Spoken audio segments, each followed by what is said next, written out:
హస్తిన రెండు విధాలుగా ప్రమాదంలో కూరుకుపోయింది. హస్తిన అంటే ఢిల్లీ. ఢిల్లీ ఎలా ప్రమాదకరం అంటే, ఒకటి ఉగ్రవాదం, రెండు వాయు కాలుష్యం. వాయు కాలుష్యం ఎంత ఉందంటే AQI 400 దాటిపోయింది. 400 అంటే చాలా తీవ్రమైనటువంటి ప్రమాదకర పరిస్థితుల్లో ఉంది. దీని గురించి ఇప్పుడు సుప్రీంకోర్టు కూడా ఆందోళన చెందుతుంది. ఇక మాస్కులు కూడా పనిచేయవు.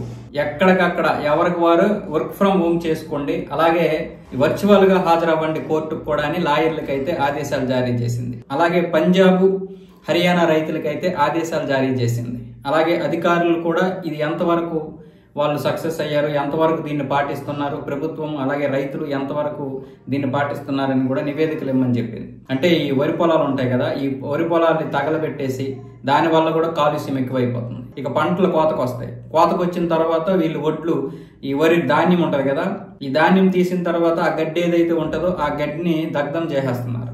ఆ గడ్డికి అగ్గి పెట్టేయడం వల్ల విపరీతమైనటువంటి పొగ వచ్చేస్తుంది. దాని వల్ల కూడా కాలుష్యం ఎక్కువైపోతుంది. దాన్ని కూడా ఆపమని చెప్పారు. అసలు కేంద్ర ప్రభుత్వం కూడా దీనికి ఎకరాకి 8,000 ఎంతో రాయితీలు ఇస్తుంది, ఇలా మీరు చెయ్యకండి అని చెప్పి. దాంట్లోనే ఏదో ఒకటి చేసి మీరు కొల్లబెట్టుకోండి, అది ఎరువులుగా పనికొస్తుంది, గత్తంగా పనికొస్తుంది అంటే వాళ్ళు వినడం లేదు. ఇన్ని రకాలుగా ఈ యొక్క ఢిల్లీ అయితే ప్రమాదంలో ఉంది. ఈ ఉగ్రవాదం అనే ఏదైతే ఉందో, మొన్న బాంబులనే కాదు, ఎప్పుడు ఉగ్రవాదంతో అక్కడ ఇబ్బందికరమైనటువంటి పరిస్థితులు. ఎందుకంటే దేశ రాజధాని, పైగా అక్కడ ఎప్పుడు రాజకీయ కార్యక్రమాలు జరుగుతూనే ఉంటాయి. ఏ మూల ఏం జరిగినా సరే అది తీవ్ర ప్రభావం పడుతుంది.